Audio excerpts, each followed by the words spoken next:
सानाम को अली पाहटा से लासाणहेद गुण मनाव गौड़ा और जोहार। तो तेहन मिटांग कथा अब जो को सामांग तेलिंग लय आबोना। तो मिटांग तेहन अलिंग अड़ी मरांग जिनिस कथा लिंग उयहर भावना बड़ा किया। तो फेसबुक माध्यम ते व्हाट्सएप आरो उनका अड़ीगान माध्यम ते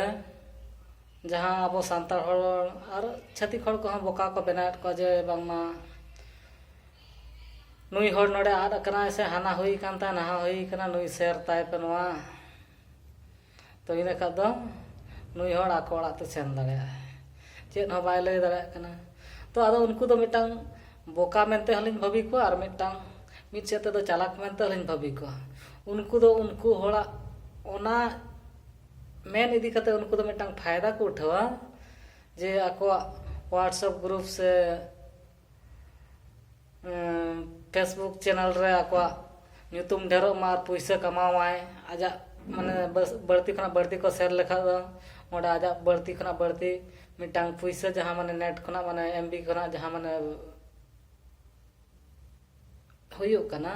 तो ओना बढ़ती पैसा आजा हुयो मा। और दोसर रे जुदी ओना कथा बन नेला तो तेहन मिड हड़ आजा एड्रेस बाय लय दाड़ा कना से आजा मिटांग ठिकाना बाय लय दाड़ा कान खातिर ते उनी मिड हड़ शेयर लेखात गे उनी आको ओड़ा सेटर दाड़ा मेनते कथा दो बांग कना। उनी जुदी मिटांग ठिकाना आजा बाय लय दाड़ा कना तो ओना रना मिटांग नितो दो अड़ी मारंग अड़ी आसान हर मेना जहां दो मिटांग नितो सरकार माध्यम ते जहां बनाव कन आधार कार्ड। तो आधार कार्ड में जतो हड़ गन बड़ाय गया फिंगरप्रिंट फेस प्रिंट इदी कते ओना आधार कार्ड बनाव कना। तो उनी जुदी सरी गे मिटांग हड़े आद अकना तो उनी हड़ आधार सेंटर इदी कते फिंगरप्रिंट ओडक लताय खाद आजा एड्रेस ईमान ते जतो ओडकवा जुदी सरी गे उनको हेल्पर हड़ कना को माने आको उनी साहाय्य रनी हड़ कान गया को।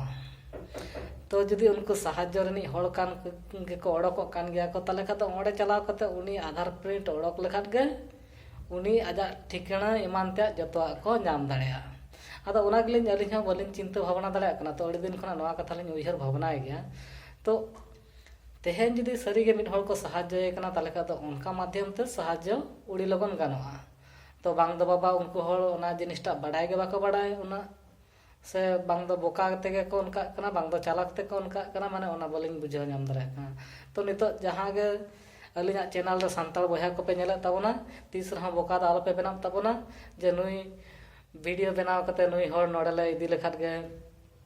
नोंकाले वीडियो रे चैनल रे रोल हचो लेखात गे नुई शेयर आज बाबा ठे सेटर दाड़े से मान दाड़े आ जुदी उनका के पे शेयर ताबोना ठीक गया। तो उनिया खाली पूर्व एड्रेस सुमुंग लय लेखा तो बाय गानो जे माने नोडे नि हड़ कनाय नुई नोडे नोआ शेयर ताबन पे नामे आप पे आज बाबा आदो उनी दो तेहेन ओका खना आमेम से ओकारम नाम आकादेया ओकारे उनिम दोहोए कना से ओकारे ना नितो ए चलाव हतालो कना से नोआ नंबर ते फोन पे उनी जहां लका नुई हड़ रिन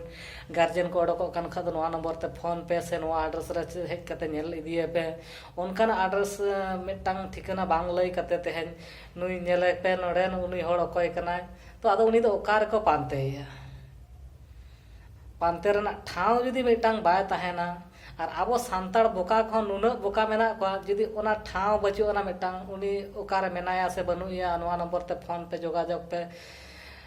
ओना जुदी ओना ठाव रे बाको लय का एड्रेस बाको एमा का तले का ओना दो शेयर कते दो उनी दो चेत एम चिका दाड़ेया ओकोय ओकार मेनाया से बचुया नेनजाम कते हो जुदी अपनार हड़म नेनजाम काय रहो जे माने हो आलिज हड़ कनाय तो उनी दो ओकारम पानतेया जुदी माने ओना सार मतलब उनी ओकार दम पानते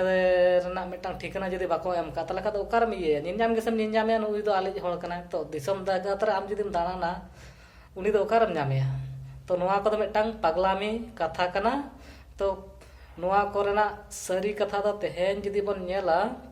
तो उनी जुदी सरी गे आबो सरी मने तो उनी जुदी आको ओड़ा सेटर होचो दरकार ताबन ताले का दो आधार सेंटर चलाव कते आजा फिंगरप्रिंट जुदी ओंडे बन ओता हचो लेखात गे आजा एड्रेस ईमान ते जतोआ ओडोकोआ ठिकाना और ओना ठिकाना रे जुदी सरी गे आम जुदी ᱩᱱᱤ ᱥᱟᱦᱟᱡᱽᱡᱚ ᱨᱤᱱᱤᱡ ᱦᱚᱲ ᱠᱟᱱ ᱜᱮᱭᱟᱢ ᱛᱟᱦᱞᱮ ᱠᱷᱟᱱ ᱫᱚ ᱴᱷᱤᱠ ᱠᱤᱪᱷᱩ ᱜᱟᱱ ᱯᱩᱭᱥᱟᱹ ᱮᱢ ᱦᱚᱴᱚ ᱠᱟᱛᱮ ᱩᱱᱤ ᱡᱩᱫᱤ ᱥᱮᱴᱮᱨᱚᱜ ᱞᱮᱠᱟᱱ ᱦᱚᱲ ᱠᱟᱱᱟᱭ ᱜᱟᱹᱰᱤ ᱨᱮ ᱫᱮᱡ ᱜᱚᱫ ᱠᱟᱭ ᱢᱮ, ᱵᱟᱠᱷᱟᱱ ᱟᱢ ᱥᱟᱹᱨᱤᱜᱮ ᱡᱩᱫᱤ ᱥᱟᱦᱟᱡᱽᱡᱚ ᱦᱚᱲ ᱠᱟᱱᱟᱢ ᱚᱱᱟ ᱢᱟᱫᱽᱫᱷᱚᱢ ᱛᱮ ᱢᱟᱱᱮ ᱟᱢ ᱩᱱᱤ ᱤᱫᱤ ᱦᱚᱴᱚ ᱠᱟᱭ ᱢᱮ, ᱵᱟᱠᱷᱟᱱ ᱢᱤᱫᱴᱟᱝ ᱥᱚᱨᱠᱟᱨᱤ ᱢᱟᱫᱽᱫᱷᱚᱢ ᱛᱮ ᱡᱟᱦᱟᱱᱟᱜ ᱥᱟᱦᱟᱡᱽᱡᱚ ᱦᱚᱸ ᱢᱮᱱᱟᱜ ᱜᱮᱭᱟ ᱚᱱᱠᱟᱱ ᱥᱮᱱᱴᱟᱨ ᱠᱚᱨᱮ ᱪᱟᱞᱟᱣ ᱠᱟᱛᱮ ᱩᱱᱤ ᱦᱮल्ᱯ ᱞᱟᱹᱜᱤᱫ ᱛᱮᱵᱚᱱ ᱥᱟᱦᱟᱡᱽᱡᱚᱭ ᱢᱟ᱾ ᱟᱨ ᱦᱟᱱᱟ ᱱᱟᱣᱟ ᱛᱮᱦᱮᱧ ᱪᱷᱟᱹᱛᱤᱠ ᱠᱚᱣᱟᱜ ᱵᱚᱠᱟᱢᱤ ᱠᱟᱛᱷᱟ ᱛᱮᱫᱚ ᱟᱞᱚᱯᱮ ᱥᱮᱨ ᱛᱟᱵᱚᱱᱟ᱾ ᱢᱟ ᱮᱱᱠᱷᱟᱱ ᱟᱹᱞᱤᱧ ᱯᱟᱦᱴᱟ ᱥᱮᱫ ᱠᱷᱚᱱ ᱥᱟᱱᱟᱢ ᱠᱚᱜᱮ ᱞᱟᱥᱟᱬᱦᱮᱫ ᱜᱩᱱ ᱢᱟᱱᱟᱣ ᱜᱚᱰ ᱟᱨ ᱡᱚᱦᱟᱨ।